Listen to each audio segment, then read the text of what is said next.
งจะลงเมนอีเวนต์นะคะไฟบีค่ะตื่นเต้นค่ะเพราะว่าเราก็คาดหวังให้มันดีขึ้นในทุกๆครั้งที่เราได้ลงแข่งก็หวังว่าจะได้แบบลึกๆขึ้นไปอีกอยากเข้า Final Table อยากได้โทฟี่ค่ะก็จากประสบการณ์ที่สั่งสมมาเล่นกับเมนอีเวนต์นี่แหละค่ะไปไม่มีอะไรมากเดี๋ยวเราไปลุยกันเลยเต็มที่จะนิสัยดีมีวินัยใฝ่เรียนรู้อย่างที่สั่งสมมาตลอด1 ปี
ตอนนี้นะคะกำลังจะลงรายการที่ใหญ่ที่สุดแล้วก็สำคัญที่สุดนะคะก็คือเมนอีเวนต์ค่ะก็วันนี้เราจะต้องเล่นให้ดีที่สุดนะคะเพื่อไปสู่ Day 2 กันต่อเพราะว่าครั้งนี้คนลงก็ค่อนข้างเยอะเลยค่ะนี่คึกคักนะคะที่อยู่ด้านหลังเราก็เป็นกำลังใจให้ด้วยนะคะเดี๋ยวไปติดตามผลกันค่ะไปลุย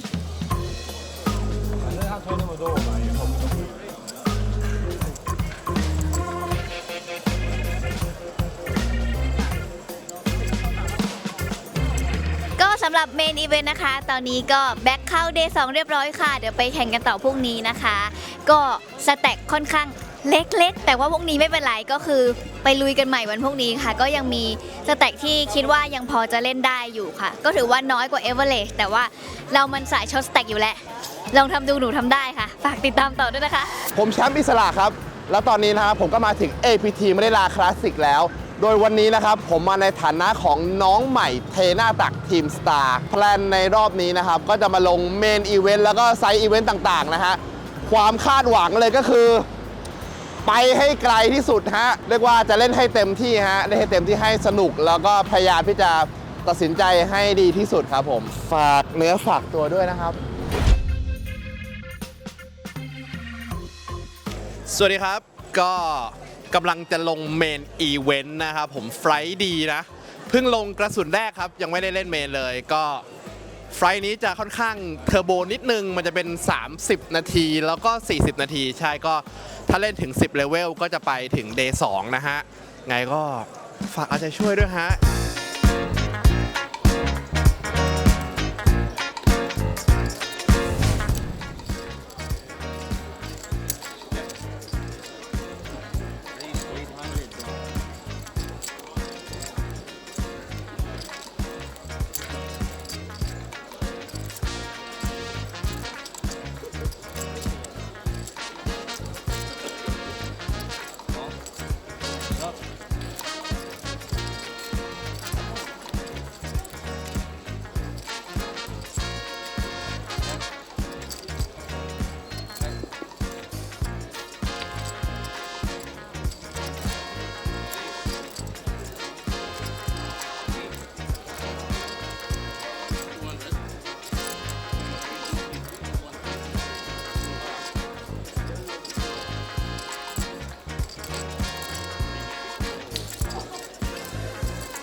Maya na ako.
ครับผมก็ผ่า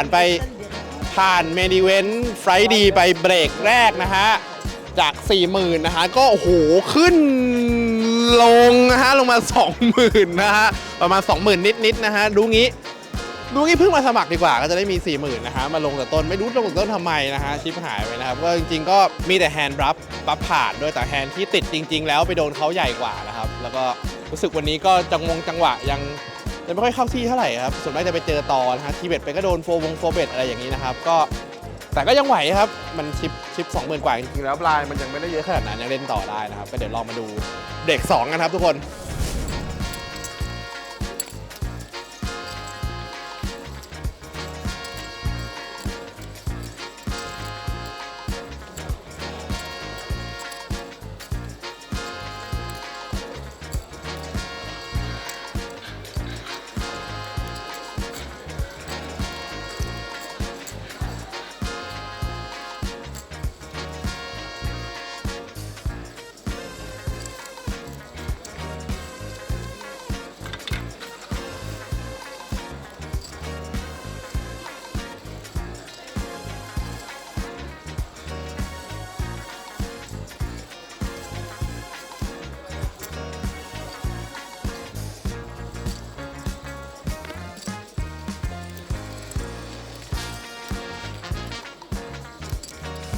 เมนอีเวนต์เราได้ไปต่อแต่ว่าได้ไปต่อประเทศอื่นนะฮะประเทศนี้เรา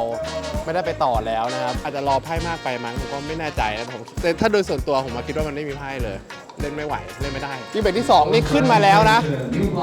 ขึ้นมาแล้วแล้วก็มาโดนคู่ควีนโดนอะไรก็ลดลงมาอีกแล้วสุดท้ายเราก็เป็นคู่7เจอกับ A10 ก็ฟลิปนะฮะแล้วก็แพ้ไปอันนี้ก็ปกติ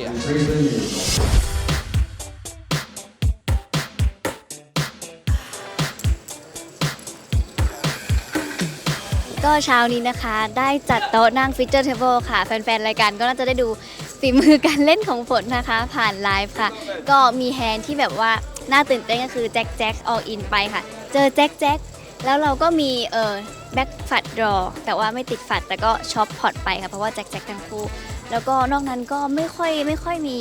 แฮนด์ที่ดีเท่าไหร่หรือบางแฮนด์เราก็รู้สึกว่าก็กู๊ดโฟลหมอบได้ทานอะไรเงี้ยค่ะแล้วก็ย้ายมาอีกโต๊ะหนึ่ง ก็ค่อนข้างช็อตมีคิงนะคะ all in ไปก็ติดเซตคิงก็ดับเบิลอัพมาครั้งหนึ่ง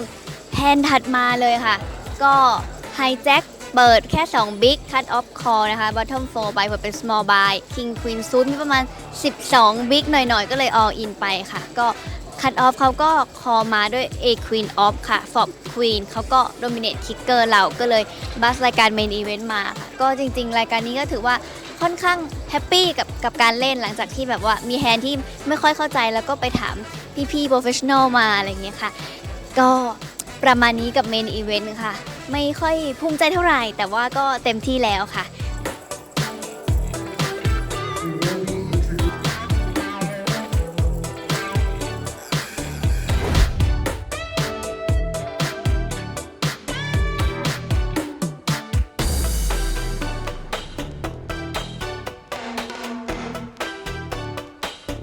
Here are the snake.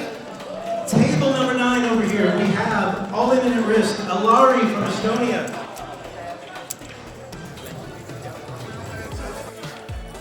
7. All right, unlucky for you, sir. Congratulations to everybody else.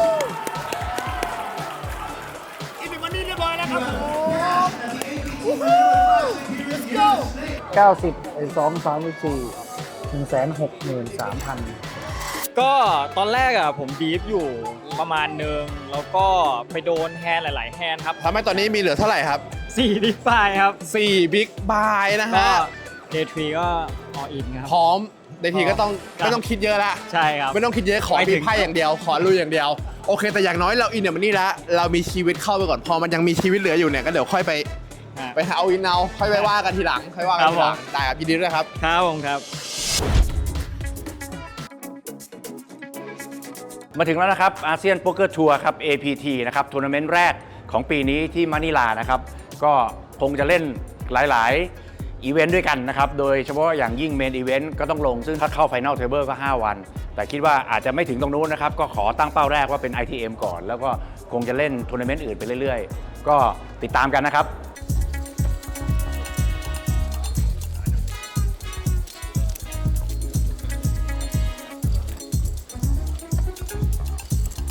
ตอนนี้ก็ผ่านเข้ามา Day 3นะครับของ Main Event เล่นไป 2 ชั่วโมงแล้วครับก็เกือบ2 ชั่วโมงเล่นไป2 เบรก2 เลเวลนะครับก็มีชิปอยู่ประมาณ40 Big Blind ตอนนี้ 5,000 หมื่นหนึ่งมีอยู่ประมาณสัก 400,000 กว่าครับ Number 3, just wait here. Just wait here. You have to go to TV table. ไปดูดูทีวีเทเบิลใช่ไหมไปน่าจะไปโต๊ะซีเกอร์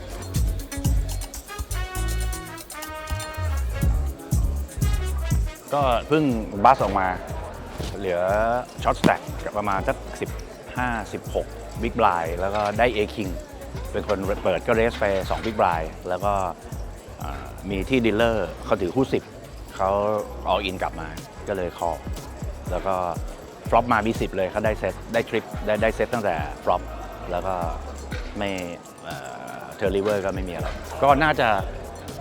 จะที่ 64 จาก 1,202 คนเอาประมาณสัก 5%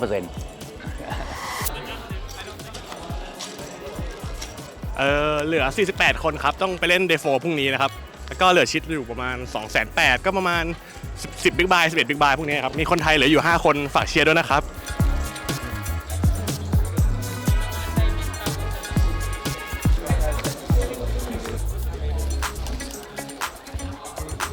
เหลือ 48 คนครับ เล่นต่อพรุ่งนี้มีชิปประมาณ1,000,000ครับฝากเชียร์ด้วยนะครับ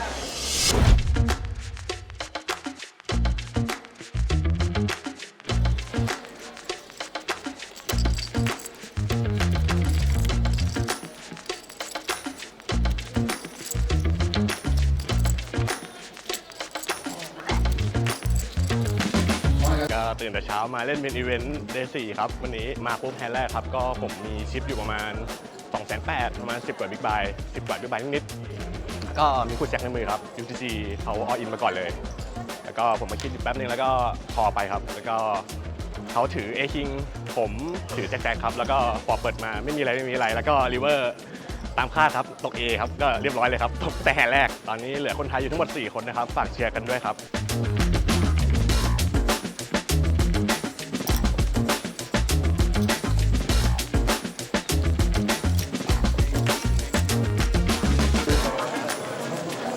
Nice one more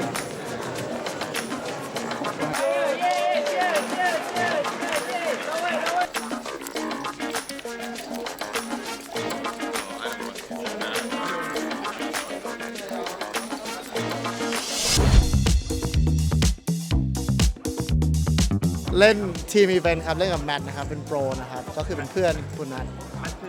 แมทเป็นโปรเพื่อนคุณนัทครับเพราะฉะนั้นเราให้โปรแบก How are you feeling man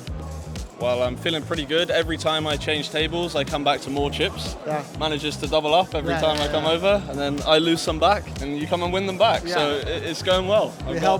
help each other man I've got a lot of confidence. I think we're going to take it down. ก็คือต้องช่วยกันแล้วเดี๋ยวทุกๆบลายเราจะสลับที่นั่งกันโดยใช้สแต็กเดิมเพราะฉะนั้นก็ yeah we're gonna win this On på tie-dye, didn't I?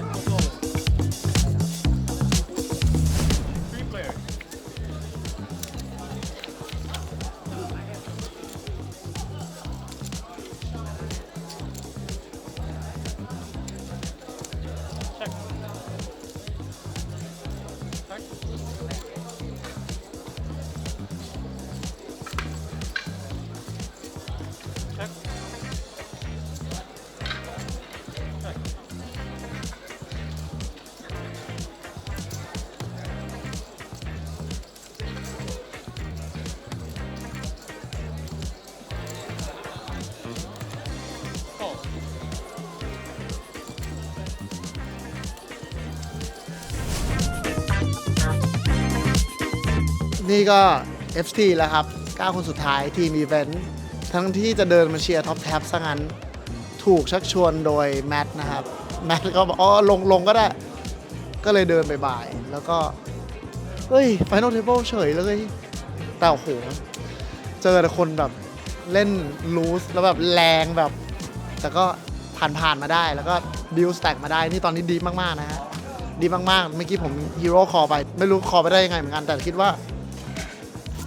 ไม่รวยก็เลยแล้วกัน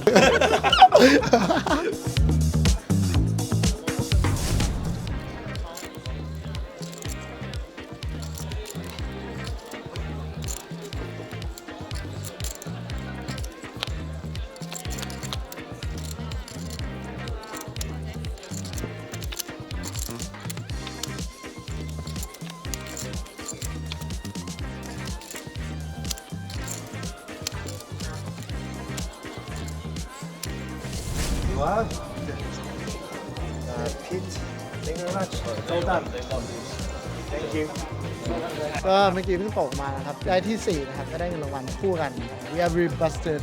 at fourth right Fourth place. but we did our best we had fun man Yeah, it was great. I feel like I let the team down a bit. No. Pitt got all the chips, and I No. gave them all away the whole No. tournament. Played You really were well. great. Did really good. It was a เก่ง lot of มาก fun. you're so เก่ง you're so good man so good man yeah we had fun Yeah, it was great.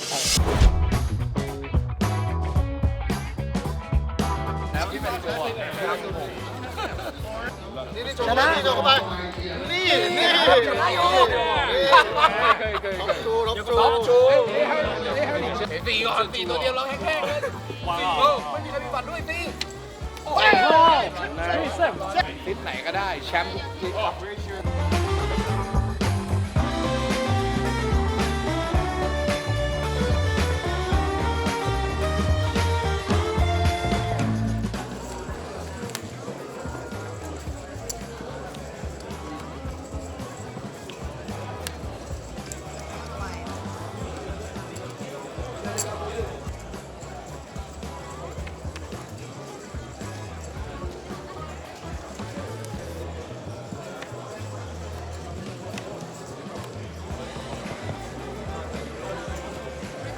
Thank you. Thank you. Thank you.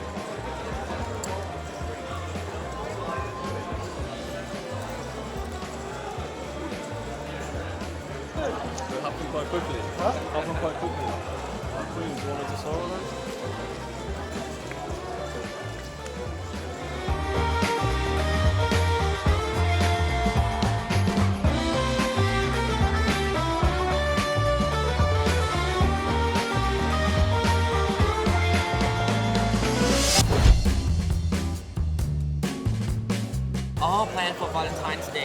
I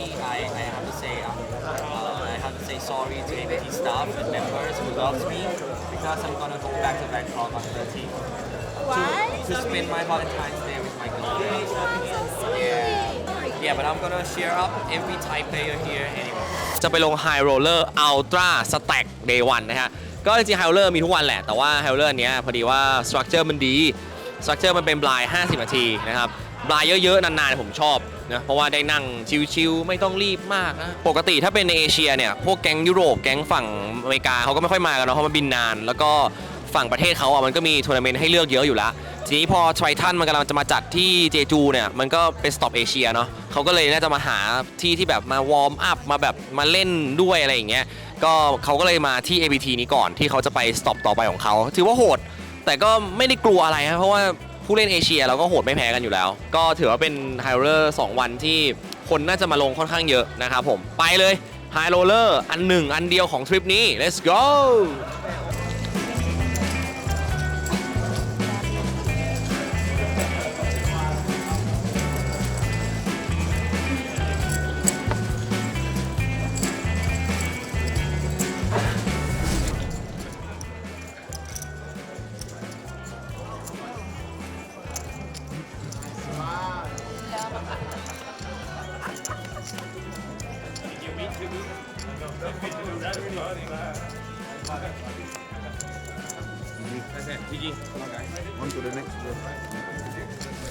เศร้าครับผมหมดกำลังแล้วคือผมอยู่ที่ปุ่มและมี A3 off suit แต่ผมมานับ stack small buy ผิดนึกว่ามี10กว่า big แทนที่จะไปนับของ big buy ผิดเนาะเขาห่างไปอันนึงผมนับข้างๆนึกว่ามีประมาณ17-18 big ผมก็ open jam ปกติพวก AX ผม open jam under 20 big อยู่แล้วที่ button อะไรอย่างเงี้ยปรากฏ small buy tank call แล้วก็นับไปนับมามี27 big เฮ้ยงงเลยก็เลยมี27 big ก็เลยแพ้ไปครับแต่ไม่เป็นไรเราไปต่อเรา get up quickly เราแบบผ่านพ้นความเศร้าไปให้ได้เร็วๆแล้วเจอกันในทัวร์นาเมนต์หน้า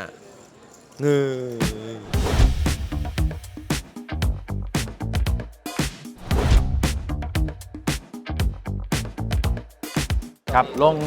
โซเดียครับก็เป็นทัวร์นาเมนต์โป๊กเกอร์เท็กซัสโซเดียมธรรมดาแต่ว่าผมก็ไม่รู้เหมือนกันนะเห็นจะมีพวกคนเอเชียเล่นกันเยอะก็อันนี้มันเล่น2วันเล่นวันนี้กับพรุ่งนี้ลิชิสเตอร์นี้แล้วก็เล่นยาวๆก็ได้พรุ่งนี้อีกวันหนึ่งครับ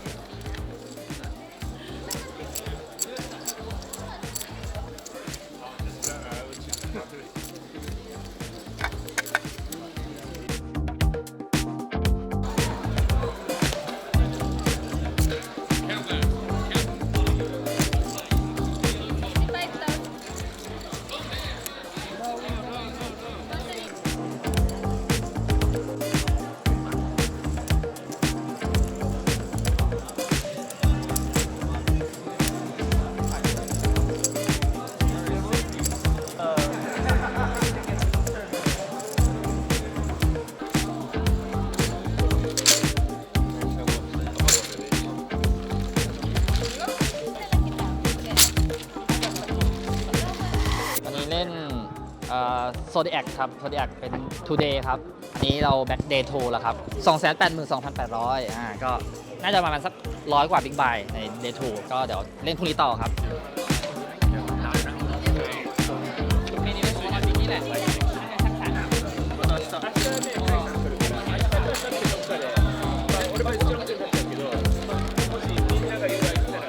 ตอนนี้จาก228 คนเหลือ73แล้วก็ ITM 31 คนเล่น2วัน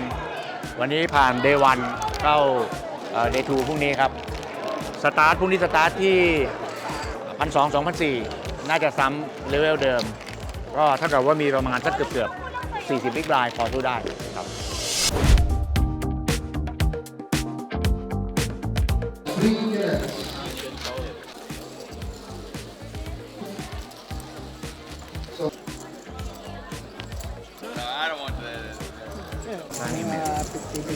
ขายงานตลอดใช่ไหมแล้วที่เขาหมอไม่ได้ไม่มีโชว์ดาวบับเบิ้ลครับเหลืออีก1 คนก็เลยเล่นเป็นแฮนด์ต่อแฮนด์คือเล่นทีละแฮนด์แบบ ถ้ามี all in ก็ต้องหยุด4 โต๊ะเพราะว่า31 คน ITM ก็โต๊ะละ 8 คนก็84 32พอดีตอนนี้เต็ม 8 คนใครบัสคนหนึ่งก็ ITM ที่เหลือ ITM เหลือประมาณคนหนึ่งประมาณ 200,000 ใกล้เคียงกันแบบ180,000 กับ 200,000 อะไรเงี้ยถ้าคนหนึ่งบัสอีกคนก็ดับเบิลอัพแต่ถ้าเกิดไม่บัสอีกคนก็ชิปน้อยมากผู้ควีนเจอแจ็คเอคือคนที่ชิปเยอะ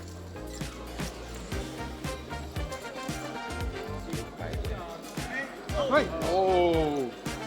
คนนี้ไม่ได้เอาอีกโทษทีพี่พูดผิดคนนี้ก็มีชิปข้างหลังเรานึกว่าเขาเอาอีกเขาไม่ได้นับเขาวางมั่วนึกว่าวางแบบไล่ๆกันโอ้สวยเลยนี่ยาวไอ้แจ็คเขามี400,000แต่ว่าเขาวางคร่าวๆไว้พี่นึกว่าชิปแม่งไม่ต่างกันOh, always a sweat. Always a sweat. Oh!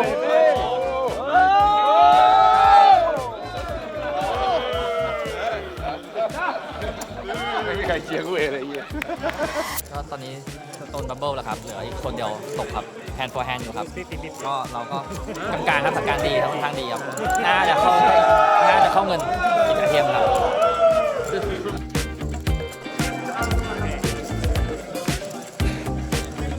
Alright, the bubble has first on table 18. Congratulations, players. You are now in the money. You will no longer be playing hand for hand. ทุกคนครับอินเดอร์เมนี่ ครับ ตอนนี้เป็นไงครับ โอ้ยได้ตอนแรกขึ้นมา50บิ๊กไลน์ประมาณแบบโอ้น่าจะแบบเกือบลีดอ่ะน่าจะชิปเกือบลีดอ่ะแล้วก็พอมันเหลือ2 คนแล้วก็กดดันไงคนไปเจอแบบสตรองแมนลงมาเหลือ10 กว่าบิ๊กไลน์ ITM แล้วเดี๋ยวไปใส่วัดละ ตอนนี้ก็ ITM เรียบร้อยแล้วครับ31 คนสุดท้ายครับเขามีประมาณ 300,000 กว่าๆเหนือเอเวอเรสต์นิดนึงครับถือว่าค่อนข้างดูดีครับแต่คนอื่นก็เยอะเหมือนกันครับก็สู้ต่อครับ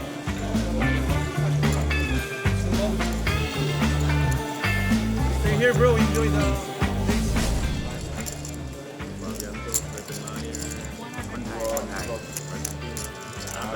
โอ้โห เอา Good luck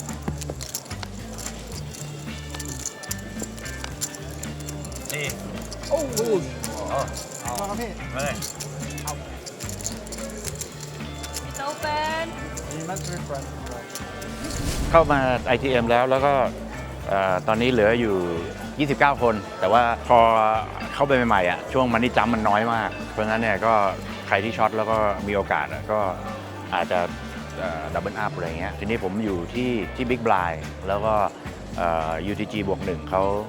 ขาเลสมินิมัมมาเป็นคนไทยด้วยกันแล้วก็ถือ A8 ซูทก็แค่คอไปปรากฏว่ามันหงายมาตัวเล็ก3 ตัวเป็น2น่าจะ236มั้งแล้วก็มีโพดำ2 ตัวซึ่งเราก็จะมีเอาเยอะมากเพราะว่ามี9โพดำ9 ตัวใช่ไหมแล้วก็มี A อีกอะไรเงี้ยแล้วก็มีแบบแบ็คดอร์สเตรทได้อีกก็เลยเช็คไปก่อนพอเขาเลสมาเราก็อออินเขาก็คิดสักแป๊บแล้วคอผมก็คอด้วย10 แจ็คโพดำซึ่งเราถือA8 โพดำอ่ะก็เป็นต่อค่อนข้างเยอะมากเพราะว่าทุกสีออกมาเราก็ชนะหมดใช่ไหมปรากฏว่าเทิร์นมาก็ไม่มีอะไรแล้วก็ริเวอร์ตก10ซึ่งก็ถ้าเกิด10ก็จะมีอยู่สักเขามี10 กับแจ็ค10 กับแจ็คเพราะฉะนั้นก็จะเหลือแจ็ค3 ตัว13 ตัวที่ชนะเราก็เท่ากับว่าประมาณสัก10% นิดๆอะไรเงี้ยก็บัสไปก็หวังว่าคนไทยจะได้แชมป์โซเดียกในครั้งนี้ครับ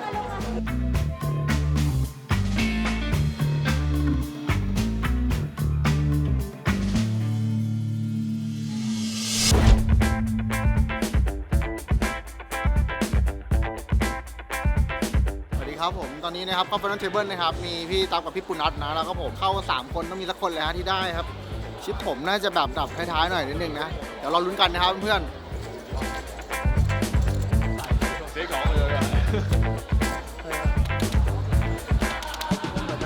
ก็เมื่อกี้นะครับมี AA นะครับเรียบร้อยเขามาด้วยคู่7คู่เดียวแล้วก็แม่งก็7ริเวอร์ครับผมก็หนุกครับทัวร์นี้แต่ว่าผมเสียดายนิดนึงครับผมไม่ได้ ITM แล้วมันอีกคนเดียวครับผมมาคนตกผมบับเบิ้ลบอยนะครับก็ไม่เป็นไรเต็มที่แล้วครับผมเดี๋ยวเชียร์ผู้บรรยายต่อพี่ปุนัทดีมากนะวันนี้ ก็รอลุ้นกันนะครับเพื่อน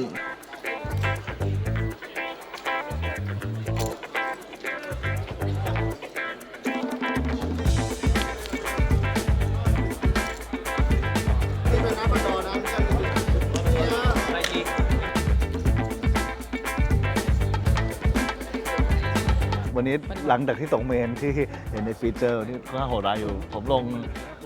เทอร์โบทอมิกพายาโปซึ่งมันเป็นฟอร์แมตที่แบบจาก5ใบแล้วก็มีการดิสการ์ดแบบพรีฟอร์ม1ใบฟอร์ม1ใบเธอ1ใบตัวริเวอร์เหลือ2ใบถูกไหมครับดังนั้นมันก็มีเบสิกจาก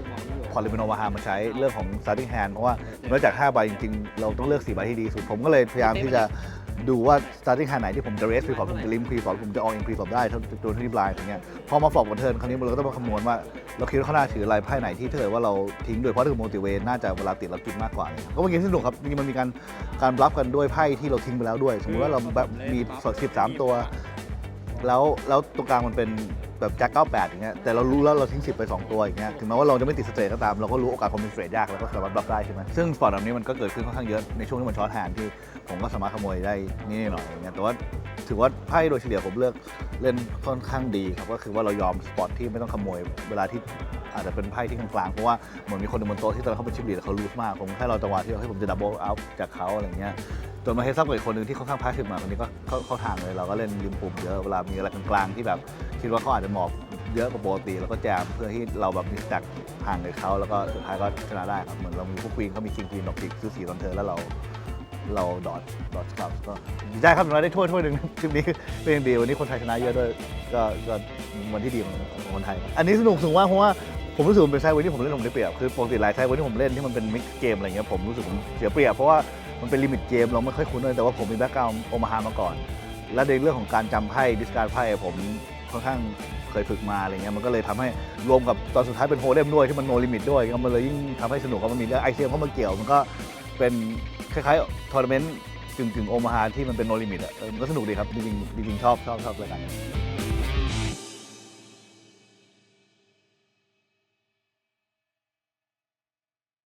ตอนนี้มี 1.8 ล้านครับพวกนี้กลับมามีประมาณ60 บิ๊กก็61 บิ๊กก็ฝากเชียร์เลยครับที่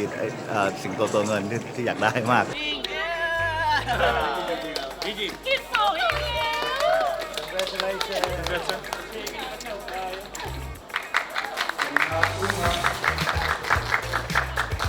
ไม่บอกด้วย We're gonna champion from Thailand.